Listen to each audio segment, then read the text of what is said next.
Another YouTube land, Dan here from Geekcast Radio doing another comic book haul video. This is where I go through my recent pickups. I don't do any extreme reviews. There's no spoilers here. Most of these books I have not read yet. Just letting you know what I picked up. And for some of these books, I'll do more specific reviews to dive deeper into them. But it's a light week for me, honestly, in large part because Baltimore Comic-Con is upcoming this weekend. So it's kind of the calm before the con for me as I kept things light because I know that's going to be a rather expensive weekend. And I just kind of stayed within my pull. There's also a couple books I was supposed to get, but Friendo from Vault Comics, but for some reason it didn't come in yet. So hopefully I'll have it next week, but we'll see. But starting off, I actually got the most recent Fantastic Four, not Fantastic Four, but the Marvel preview, which is exciting to see what's coming out. I know we have the new X-Force by Ed Brisson, Extermination one off, and of course the wedding, Fantastic Four, which is like, could not have worse timing. I think everyone has kind of been burnt out by comic book weddings, so I don't know. It seems like maybe they should have waited a little bit before doing that. I just hope this is one that they actually follow through with, but it looks like they are doing a bunch of Fantastic Four, True Believer books and stuff like that, so that's great to see. I do think this would be one wedding that they actually do follow through with because it's a low-stakes wedding, and, you know, it's not like going to be hugely different. I am kind of excited for this Killmonger series that's coming out as well. Seeing how that goes. It seems like a little late for that too, but hey. And then the Winter Soldier series as well by Kyle Higgins. He was doing recently The Dead Hand, which was a very Cold War influence, so him doing Winter Soldier makes a lot of sense. And that's drawn by Rod Reese, who I feel like is an up-and-coming book. But I haven't gone through a lot of this so far, but I'm looking to see what's coming out, and think this is for what's coming out in December. So there you go. Also, before I get to the actual books, I did stop at my local Walmart for the first time. I don't think I've been to a Walmart in some time, but just to see if I can find these, and I did. I got Justice League #1, which has mostly all reprint stuff. There's this Wonder Woman story, and what I kind of find weird about this one is that there's really just one Justice League story. It's a combination of a few stories. One's a Justice League story, one's a Wonder Woman story, one's a Flash story, and then there's the one that's an Aquaman story. Most of the stuff from the New 52. So I'm surprised that they went in with New 52 stuff, since that's over and we're into Rebirth, and if the purpose behind this is to kind of get new readers or hit a new audience, maybe trying to get what's current would make more sense to me, but who knows. I do think it's kind of expensive. $5 for 100 pages doesn't seem that much, considering it's all reprint stuff and the quality isn't that great. I don't know. I also picked up Superman #3. I mostly picked this one up because of the Tom King story that was in it. I read it. It was okay. But I don't think I'll get another one of these, just if I have to buy them cover price. Just because it being so much just reprinted material, this Tom King story on it wasn't as good as I was hoping it would be, enough to make me want to go off to it. And also, I don't really go to Walmart that much, so I have to make a special trip. So, yeah, I was just curious about it. And honestly, like, I think these covers are doing them more injustice than they realize, because I look at this, I almost think it's a coloring book the way it's presented, and it's in I found it in the specific like card game and collectible section where they have like the magic cards, and I wonder if it's really going to get that just off the shelf audience, or if they're just preaching to the choir with this. If, you know, most likely if you're collecting magic cards, things of that nature, you're already pre-exposed to most of this stuff, but try to get that kid or that person who's maybe never read comics. I feel like you'd want it on the news racks, or, you know, where people are checking out, maybe the toy aisle or something of that nature. So I know that, I guess they've been selling well enough to keep it going, but I don't know if it's going to have that hope of expanding and getting new audiences, or if they're just people who are reading comics like myself picking them up. We'll wait and see. So now getting to actually this week's pull, and like last time, I'm ordering these into least excited about to most excited about. So it's a smaller pull this week, but it's you know, there's some good stuff. I'm starting with Venom First Host #5. I'm happy the series has ended. It did get better as it went on, but I just found it rather forgettable. It felt like it was just they were throwing the previous series a bone to let them finish their things out, whilst Donny Cates was taking it over. If you're a huge Venom fan, you may really enjoy this if you love like all the symbiote pieces, because there are some new symbiotes that show up in here.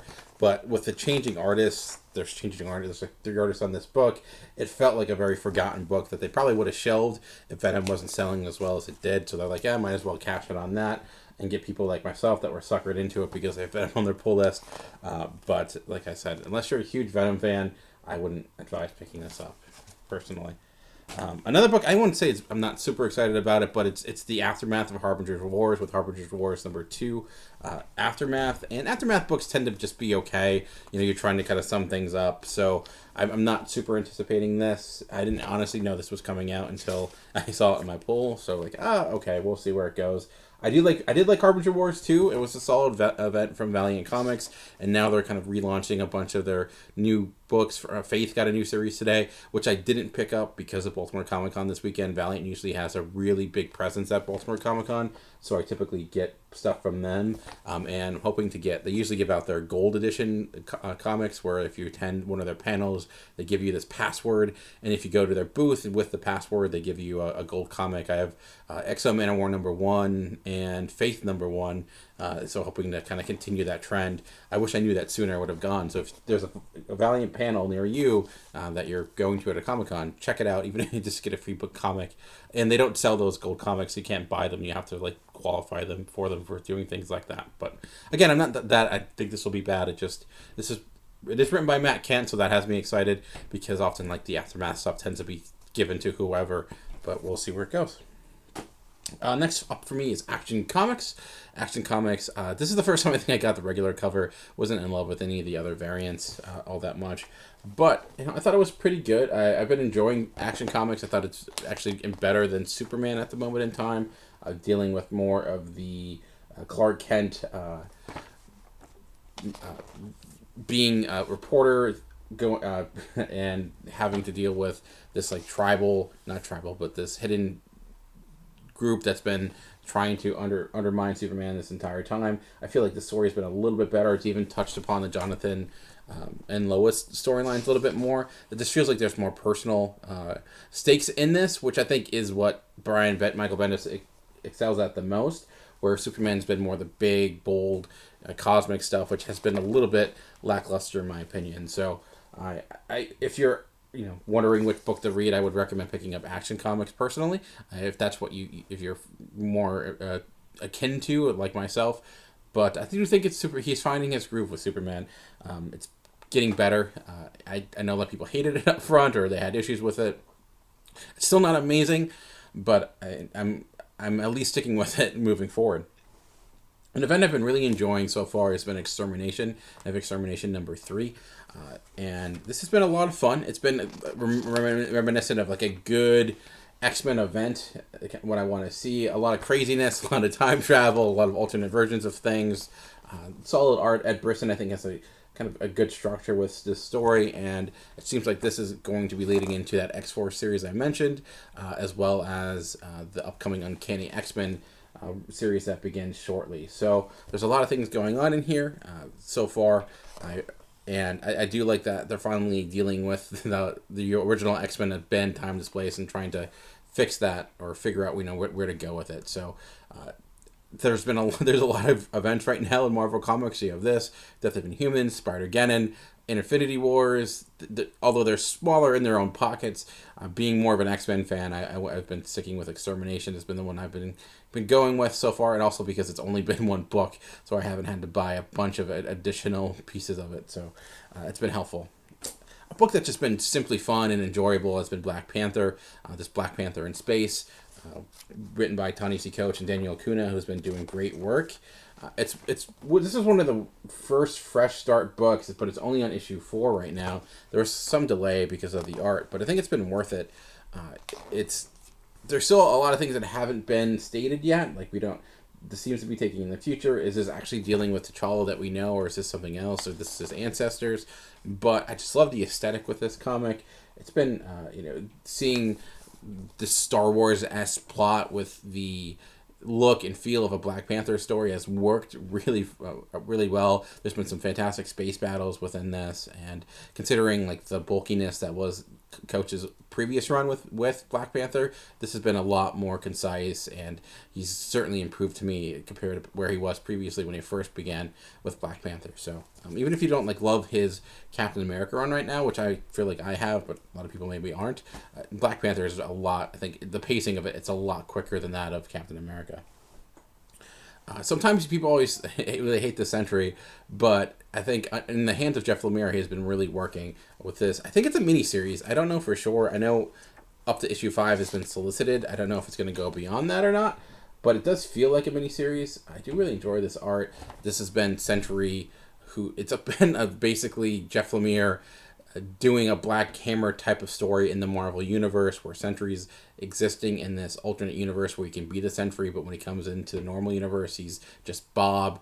But that's broken down, and we found out like who's behind it and why his alternate life has been kind of ruined, and who's behind it is not a huge mystery, but rather shocking, and has some personal stakes with him.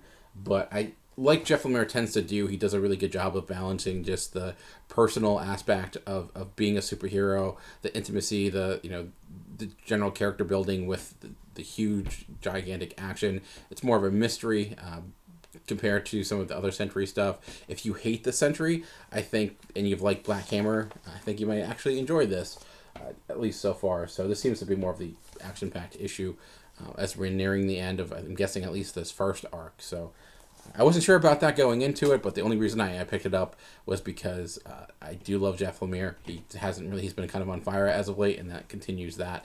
And I am somewhat of a Sentry fan. I do think that character can be done well in the right hands, and this is kind of proving that. Probably one of the biggest books that came out this week as Hero in Crisis. I picked up issue number 1. This was one of the few books I picked up that was not on my pull list. I want to check it out. I've enjoyed Tom King's Mr. Miracle, his Batman. I know, like, kind of the thought behind this is that we have this sanctuary that these characters are going to. I'm not going to open up beyond this because I know there's a lot of talk on Twitter and other social media networks regarding what happens in this book. I don't know. Luckily, I've been able to avoid spoilers that I do know people have died or are going to die because DC has made that apparent when their biggest ad was, here's a group of people, one of these people will die. Which I personally hate, because to me it just cheapens the death of any character. If it's like hinted at in the beginning, it just feels like nothing but a publicity stunt. But maybe in the context of the comic it will actually work. We'll wait and see. So I will probably do a more full review on that if I can figure out a way to do it that's not super spoilerly. And there's no book I think this week that is far beyond everything that I'm anticipating. But the one I feel like has been one of the most consistent books has been Amazing Spider-Man. So Amazing Spider-Man number 6 is my last book. Date 9, I'm excited because this is what I think Nick Spencer tends to do really well, are these personal, just comedic stories. He's dealing with Boomerang, who we know he used a lot in his Superior Foes, who's been kind of a background character, hasn't used them that much, but now he's finally taking shape. I will say the ending of the first arc, issue number 5, was probably, to me, the biggest letdown so far. I wanted to do a full review on it, but I didn't get the chance. But it felt like a story that was building up to something, but ended up being, the conclusion to it was rather happenstance and a little bit too easy. It was cleaned up a little bit too quickly, in my opinion. And the potential there to tell more of a story kind of fizzed out. But I still think what works is his writing of the characters here. And with this being more of a character-based story that's not necessarily about like this overarching plot, I'm guessing this will be a stronger issue. This does mark a new artist coming in, Roberto Ramos, who is an artist I really do love. I know some people do not like his style. It's very cartoony. He doesn't necessarily draw anatomy the way it looks like in real life, but I tend to appreciate that. And I do think his style and Ryan Otley's style, they're not super similar, but stylistically, I think they can kind of coalesce with one another without being too jarring. But I do think one of the strongest pieces of this was Ryan Otley's art, so I'm a little sad that he's not in this next arc, but I hope he comes back soon. I know he got in a little of hot water with the one issue where he had some imagery that was not very kind to the Mormons, and people got really angry. I hope that Marvel doesn't see that and decide to get rid of him, because he was doing great things with Amazing Spider-Man. But yeah, so that's it for me this week. Amazing Spider-Man number 6. Again, that's issue number 6. Black Panther, which started like a month or two earlier, is only on issue 5. Comics are weird with their schedules. It's hard to know. I feel like I was surprised there wasn't a new Immortal Hulk this week, because I feel like that's been coming out every other week or every week. But as long as it's good, nothing to complain for me in general. All right. Well, that's it for me this week. If you have any comments regarding anything I've been reading, if there's any specific thing that you think I should do a review on, or what did you pick up this week, let me know in the comment section below. As always, thank you for watching, subscribing, all that great stuff. I appreciate it. And just remember, comics are for everyone. The key is finding the right one. Until next time, thank you for watching.